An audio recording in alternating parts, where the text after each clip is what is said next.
Another segment of the New Testament we need to consider is, of course, the general epistles or Catholic letters. These are a series of letters written to various churches experiencing various trials and circumstances that the authors are writing to. Now, one of my favorites is the book of Hebrews. It's a big, meaty, chunky book.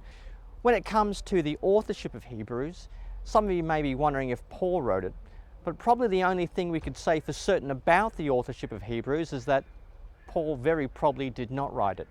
In fact, we don't really know who wrote it. But it doesn't matter because it's an exceptional epistle. It's probably written in the 60s of the first century, directed at some churches in Rome who were beginning to suffer persecution, the very least social ostracism, and an assorted number of consequences of their faith. And their temptation is to go back to Judaism, go back to the synagogue, because it's easier, it's safer, it's a legally recognized religion.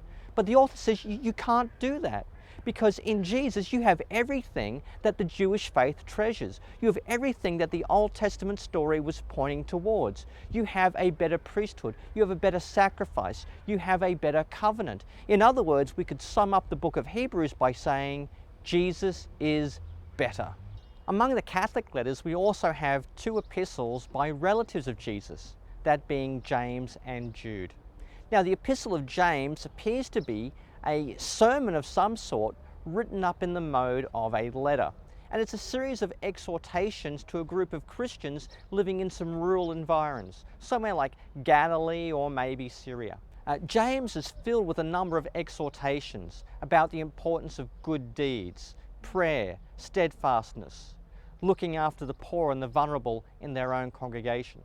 If we had to summarize the Epistle of James in one phrase, we could say, faith without works is dead. The other letter by a relative of Jesus is, of course, the Epistle of Jude. Now, the circumstances about Jude are a little bit more mysterious. We don't know who it's written to. What we do know is that the Epistle of Jude is written to a group of Christians somewhere, perhaps in Palestine, who have been infiltrated by some false teachers, who are not only perverting the truth, but are leading them into a somewhat licentious lifestyle.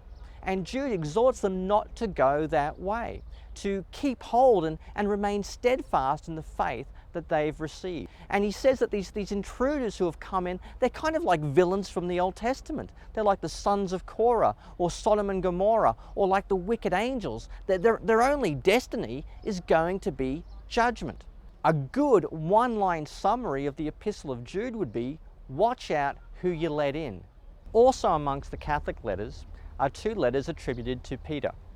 First Peter is written by Peter while he's in Rome to a group of churches in Asia Minor, or modern-day Turkey. And these are a group of churches that feel like they're living in their own kind of modern exile. They're being ostracized, mistreated, and abused in their very own homelands. And Peter urges them to remember who they are. They're not the dregs of society, they're not a silly superstition. They are a royal priesthood. They are a people that God has called to himself, royal and holy. They need to remember the death of Christ, both the means of their salvation, but also an example of humility that they are called to imitate. They need to live righteously, even when they're abused and mocked. If we had to summarize 1 Peter in one phrase, we could say, when people think the worst of you, show the best of your faith. The second letter of Peter is a bit more contentious. It's written in pretty good Greek for a fisherman. It could have been written by a secretary of Peter, or maybe by someone trying to imitate Peter. But it's definitely true to Peter's own intent and his own ministry and calling, and that's to guard the church against false teaching. And what Peter calls the church to do is to stick to the line, remain true to God and faithful to the gospel. If we had to summarize 2 Peter, we could say this: your faith is precious. Don't let anyone pervert it. Also among the Catholic letters are 3 letters from John, probably John the Apostle. Now, 1 John is a circular letter designed to be sent around various churches in Asia Minor, that's modern-day Turkey. 2nd and 3rd John are written to specific people. 2nd John is addressed to the elect lady, and 3rd John is written to someone called Gaius. And those letters are dealing with some very specific leadership problems that are taking place in those churches.